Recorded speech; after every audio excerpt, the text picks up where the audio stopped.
Welcome back to another AFL video for today. The rise of the Hawthorn Football Club in the AFL. I am very much looking forward to it. Digging back into some history over some AFL teams that we know, love, support. Got Hawthorn right now. I am looking forward to it. You are looking forward to it. And guess what? We are looking forward to it. Don't forget to like the video and sub as well if you are new to the channel. Hope you guys are doing good, man. It's really cold here. It's like 10 degrees. Yeah, it's like 12 degrees outside, but it feels like -1. So, yeah, I'm not really going nowhere. I'm staying inside where it's warm and toasty. Let's get started. Hawthorn have done it. The first team in the 18-team competition to go back to back to back. They're three-peaters. Three-peat. And Jack Gunston was a part of that, wasn't he? The Hawthorn Football Club is the most successful VFL or AFL team in history. Since their inception in 1925, the Hawks have gone on to win 13 grand finals. That's from 19 ridiculous. appearances. However, 13 out of 19. That is good. That's like at least over 70% of your every time you reach the finals, a good chance you are going to win it. it was That's not still always pretty success good. in premierships. In fact, it would be many years before the Hawks would rise to the level of clubs such as Carlton, Collingwood, And Brisbane. Essendon and Richmond. In this video, we will explore how a Ooh, new jeez. expansion team started from the bottom to Golly. ultimately become the best club in the history of the sport and would feature in 14 consecutive final series. This is a story about a club with no culture. and a group 14? of true pioneers who built Hawthorn from the ground up to the club rich in history we know today. The Hawthorn Football Club was first incepted to the VFL in 1925 after the league were looking to expand its 9-team competition into a competition with 12 teams. Hawthorn joined the league together with North Melbourne and Footscray and would be known as the Hawthorn Maybloons. The first 17 years of Hawthorn's time Maybloons, what is that? was met with little success, Ooh, having not jeez. won more than 7 games in one single year between 1925 and 1949. Golly, they suck. They weren't good. The They club suck. were notorious for not taking their football seriously, Ah, and no Sunday wonder. training sessions were a reason for the players to meet up and socialise rather than train. I to figured beat their that. competitors. Let's But I just guess no one meet up on blamed Sundays and Hawthorn, drink. as the club's location made it difficult to garner financial support from businesses and political members, of which resources were aplenty for clubs like Carlton, Richmond and Collingwood. It was not until 1943 they would do away with the Maybloon nickname and replace it with the Mighty Hawks. I like that. The name was changed by then coach Roy Cazaly, whose daughter suggested the name Hawks. This year turned out to be their best year since inception to the VFL, when they just missed the finals by percentage. However, Hawthorn immediately returned to the bottom of the ladder the following years, consistently competing with St Kilda for the Wooden Spoon. Jeez.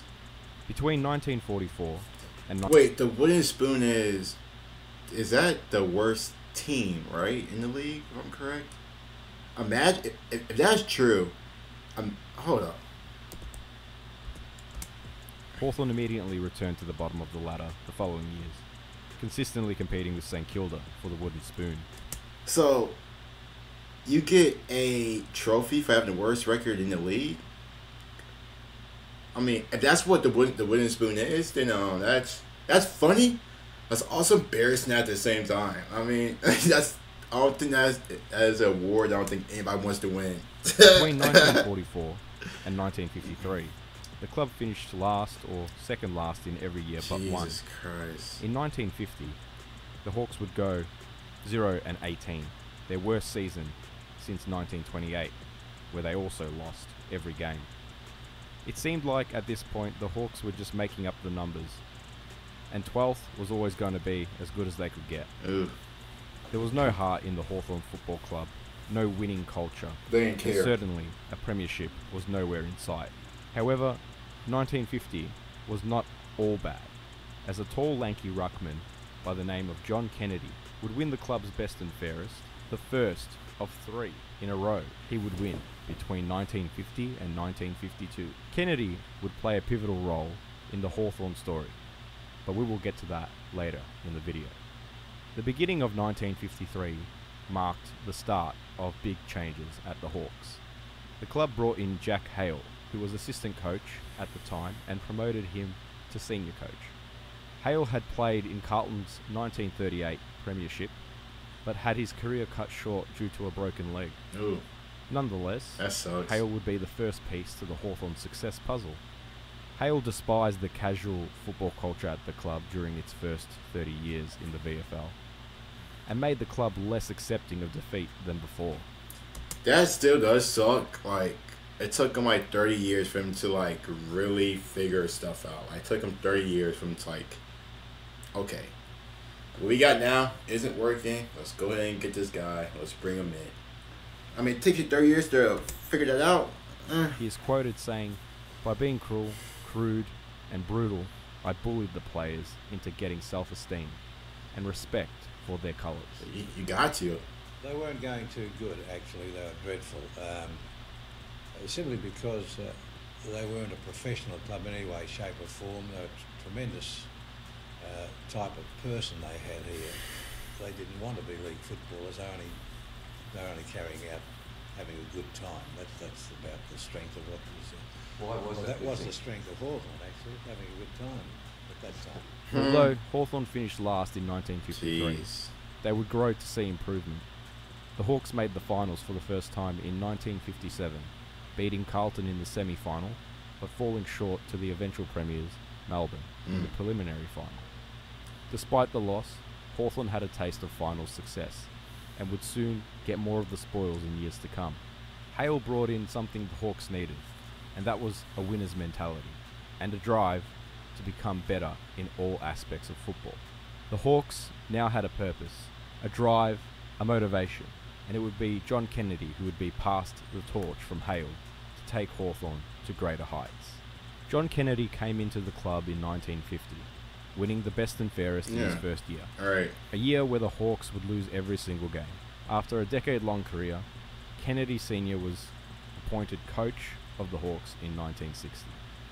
Kennedy, along with player Brendan Edwards, believed that the players were not fit enough, so a new training regime was implemented.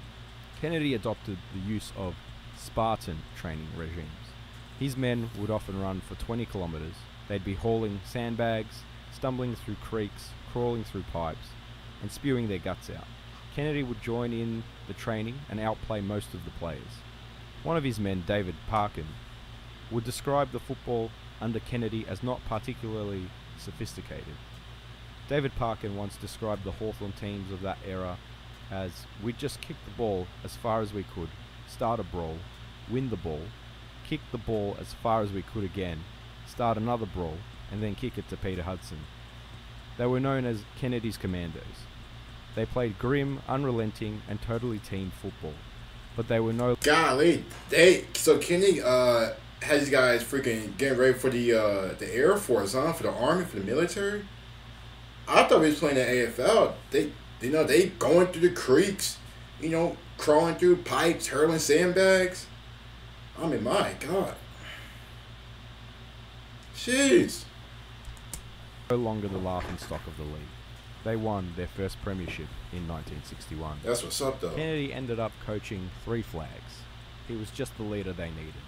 Someone who demanded excellence at training, who had a winner's mentality, and who could build a culture and identity for a club that won only 100 games in their first 25 years. The Hawks were now a team that were respected, and the backbone for success that would come had strengthened. That's not to say success was always promised for the Hawks, as the Hawks slumped out of the finals the year after their premiership. The following year, in 1963, the Hawks finished first, but lost to Geelong in the grand final by 49 points. The Hawks would struggle to make the finals for the next 6 seasons. At the time, despite the success Hawthorn had, they would still struggle to garner financial support to recruit the best players from the country leagues. In 1966, Hawthorn began to build a competitive team, recruiting Peter Crimmins, Des Maher, Michael Porter, and Ray Wilson. Kennedy took a 3-year hiatus and returned to coach in 1967. I don't know who they are. The Hawks were able to recruit well that year, as well as in 1969, the acquisition of Frankston as a designated recruiting zone for the Hawks allowed them to pick up 2 young up-and-comers in Peter Knights and Lee Matthews. Hey, my The boy. Hawks also recruited a dominant forward who was playing in New Norfolk, Tasmania. His name was Peter Hudson. Peter With the Hudson. mix of high-caliber players and a coach who was hard, dedicated. Okay. What is with this? Like, okay. You look at every, like, old, like, not just the AFL, but look at, like, a lot of, like, old sports leagues. Like, look at, like, the foes back then. Everybody, like, this was just, like, I'm him. Like, I'm him. That's a pose. I'm him. I'm going to pose my arm like this. Like, my God, like...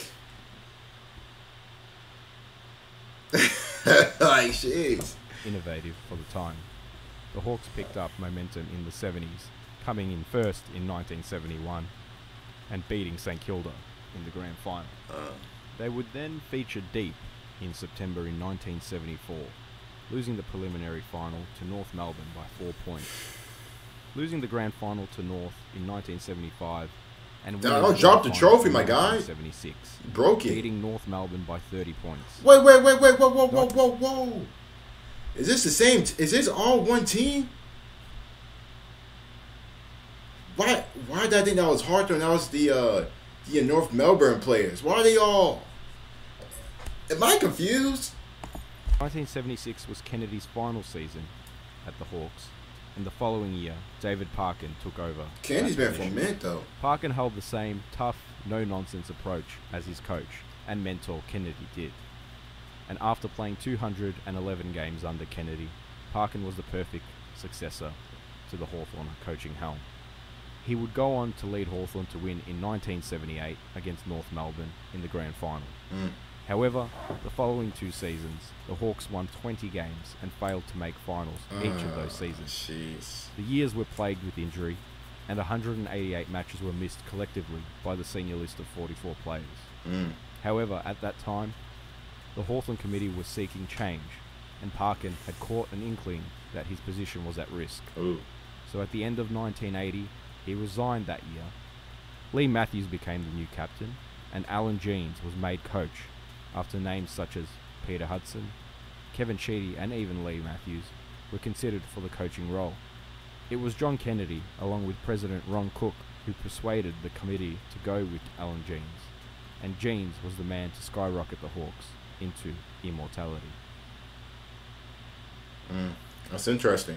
After 16 years as the coach of St Kilda, where he coached the infamous 1966 premiership win against Collingwood, Alan Yabby Jeans retired in 1976. Alan Jeans brought with him a no-nonsense and simple style of football.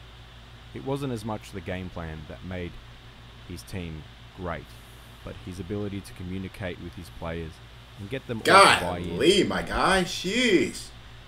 You wanna you know what I mean? Can we get that fixed? You know, you two were drinking a freaking Foster, my guy. You know, your right eye ain't looking too good. You know, we can. You got punched. You got hit. And Does build nobody confidence notice in that? themselves that created a force to be reckoned with for the next decade. Jeans believed in the fundamentals and getting the fundamentals done right, and that, mixed with the right tactics, which would vary from team to team each week, made for a dominant Hawthorn outfit. Jeans would have his men play man-on-man football across Ooh. the field on defense. Just And like when the ball was basketball. on offense, the game plan was simple. Outnumber the opposition player around the ball, leaving 2, 3 or even 4 loose men available to receive the footy. Jeans himself never wanted to be the best coach. He wanted to coach the best team. So it was he who would put his trust in the players to make the best judgment on when to leave their player to go and help. That's a lot of responsibility for the players, but that also shows the trust that Jeans had for his players coming from St. Kilda, coming here. You know, you obviously had a game plan for, you know, each week, like he said. But, you know, the level of trust he had for the players as well to, like, hey, you know, if you notice this, go ahead and do it. Because I expect you to do that. I should have to tell And you it was that. this mindset, this game plan, and this trust in his team that elevated the Hawks to legendary status. In 1983, the legendary 80s Hawks were born. After losing the 1982 prelims to David Parkin's eventual premiers, Carlton, the Hawks returned to thump the Bombers by 83 points in the grand final. Jesus Christ. They would feature in the grand final again in 1984 and 1985, to be outclassed by a dominant Essendon outfit. However, they would then return in the next 6 of 7 grand finals from 1986 to 1991, winning 4 of those. Brereton, Wait, Dipper, from where? in the next 6 of 7 grand finals from 1986 to 1991, winning 4 of those. Jeez. Brereton, Dipper, Tuck, Matthews, Dunstall, Platt were a few of the household names who would create legacies that would last in the history books of AFL forever. Michael Tuck saw more silverware than some players would see in many lifetimes. My guy was old Being as a part crap. of 7 of those premierships. Where's his teeth and at? Featuring in 11 grand finals. The success of the Hawks of the 1980s is Shout out to something my boy. we may never get to see ever again. Of the 3 teams to come part of the 12-team competition in 1925, Hawthorn were able to stamp themselves on the level of that of Carlton, Collingwood, Richmond and Essendon. North Melbourne and the Bulldogs managed to see some success, but nothing compared to the meteoric rise of the Hawks. The Hawks. John Kennedy said about Jack Hale, "When I went to Hawthorn, Hale said, I took the Carlton spirit with me. I wanted to create a Hawthorn spirit by encouraging the local kids to become involved. I suppose it was the start of the family club tradition. I like The that. success Hawthorn have seen could not have been created in a day. It was certainly not just one individual who could have created the fire that would burn throughout much of the 80s and further into the future. It was the likes of Hale who then passed the torch to Kennedy, who passed it on to Parkin and then Jeans. I think the success of Hawthorn is best summed up in this quote from Alan Jeans. Not that smart. Whatever I say came from somebody else first. Hey, shout out to the coach though. I'm sorry to interrupt, but Jeans, Parker, Hale, Kennedy. I mean, man, greatness. Greatness. Gathered philosophies and sayings from listening, observing, and reading. The trick is to apply it to your set of circumstances. You might read something and think, I can make a speech out of that. The Hawthorn culture was born of the philosophies Jack Hale had learnt at Carlton. That philosophy was passed on to John Kennedy, who would bring the hard training style to his way of coaching, along with the winning mentality. Kennedy mentored Parkin and even had a significant contribution in the signing of Jeans. Alistair Clarkson, who would go on to coach 4 winning premierships with the Hawks, was also a player under John Kennedy during his playing days at North Melbourne. That's hard. Ultimately, the success of the Hawks can be seen in the people that believed in the club and saw that the potential was there. Hale brought in the winning mentality. Kennedy pushed his men to be the best physically, mentally, and tactically. Parkin continued that legacy, and Jeans put fundamental footy to the forefront and communication as key in building success. But, as we can see, Rome wasn't built in a day. The Hawks suffered 25 years of turmoil after of their crap. inception, averaging 5 wins per season, struggling to recruit real talent and garner proper financial support to build their club. It was pioneers like Jack Hale, John Kennedy, David Parkin, Alan Jeans, who created a club culture and built upon that as the years went by. A club that expected to lose each week to a feared club that demanded excellence and success at all times. Hawthorn are the most successful team in VFL AFL history since 1925, winning the most premierships since that year at 13. And it's the culture University on generations that created this powerhouse.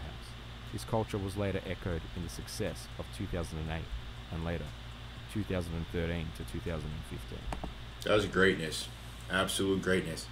They were crappy early on. They were. They weren't good early on. But then they got better. Obviously, Hale, came in. But Jeans kind of just said, hey, we're going to do this. Man, it's greatness. Jackson. Greatness, man. Parker. Greatness. Coaches. Every coach did well.